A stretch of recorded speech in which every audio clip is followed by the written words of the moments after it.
Hi guys, it's me. So I am working on this palette knife abstract. So I just started out by creating just a layer with my palette knife. Sorry, I thought I recorded it, but I didn't. But it's just lots of movement created with the palette knife.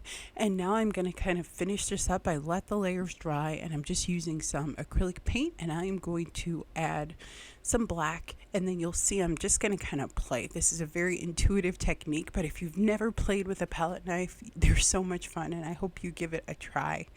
And I'm just going to keep adding colors, and palette knives create movement and just texture that you can't really get from a paintbrush. So they're definitely one of my favorite tools to use.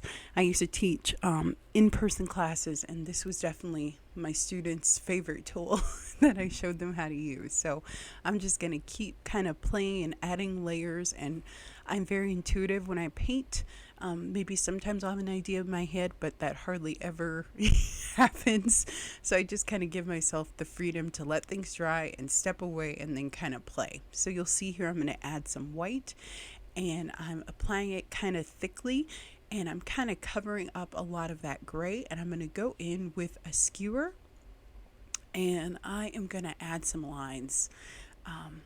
And you'll see that I think I add too much, so I can wipe it back at any time with that palette knife.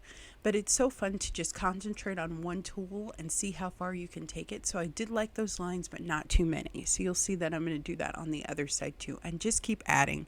That's actually white gesso. And then I pulled the black a little bit into the white, and I really liked how that looked. And then I'm going to add some at the top. So I thought I'm going to do 3 textures. So pulled down, pushed up, and then textured if you like tap the palette knife into the wet paint. And then I'm going to add some more lines. And of course I couldn't stop there. I definitely have a focal point. It kind of reminds me of like a crystal. If you look inside of it, it's really pretty. You can kind of look inside the inside parts, and it's really special.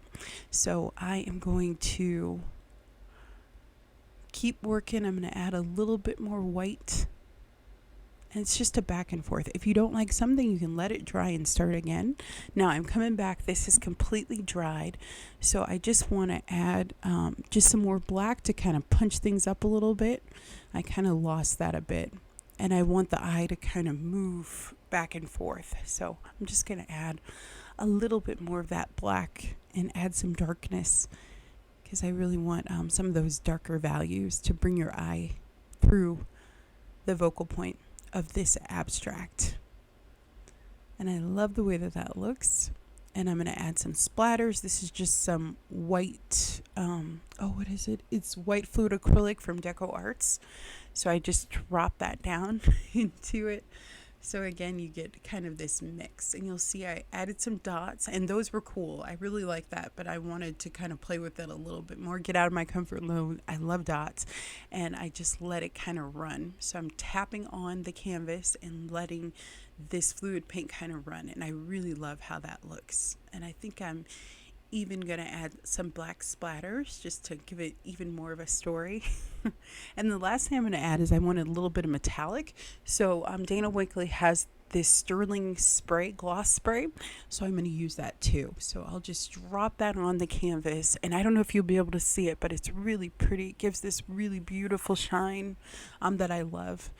And I was kind of let it dry like that, but then I rubbed it in and it was like magical. So I hope you enjoyed this quick little abstract.